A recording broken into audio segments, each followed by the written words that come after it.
Did you suddenly realize that your recipe calls for buttermilk and you do not have it? Well, in today's video, I'm going to show you how to make homemade buttermilk using only 2 ingredients that you probably already have in your home. So let's get into it.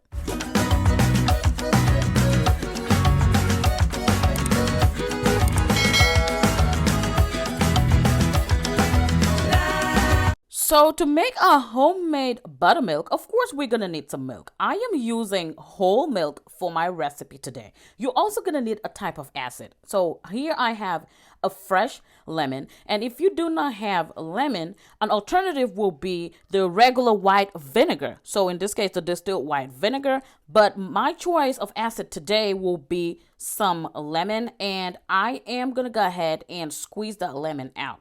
I would also recommend that you use freshly squeezed lemon juice instead of the bottled one that is already made and it's sold at the stores, just because this is more potent and it's really fresh and the acidity is super high. So as you can see, I have just strained it to get rid of some of the pulp and also the seeds, and this is what my freshly squeezed lemon juice looks like. So we're going to go ahead with a measuring cup, and make sure that it's a liquid measuring cup. Liquid measuring cup like this one is different from the regular cups that you would use for dry ingredients if you want a more accurate measurement. So now I am going to measure out 1 cup of this whole milk. By the way, I have not tested this recipe with like a plant-based milk, so feel free to test it and let me know. So to the 1 cup of milk at room temperature, by the way, I am going to go ahead and add 1 tablespoon of this freshly squeezed lemon juice. So if you are making more buttermilk, just remember that for every 1 cup of milk, you would need 1 tablespoon, which is an equivalent of 3 teaspoons of your acid of choice, whether it's lemon juice or is the white vinegar. So as you can see, I went ahead and stirred that up, and it's already forming curds, which is exactly what we want, right? Another reason why I recommend the fresh lemon juice. So we're going to cover it up and just let it sit for about 10 to 15 minutes. And this is mine. And straight off the bat, you can see that it has already formed curds on the top.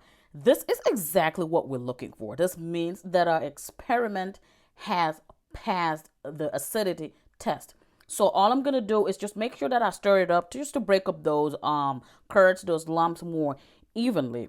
Okay, so buttermilk is basically a fermented liquid that is created by, culturing or fermenting milk products, in this case, our whole milk, or by just straining off the liquid that results from churning butter. That's exactly what buttermilk is.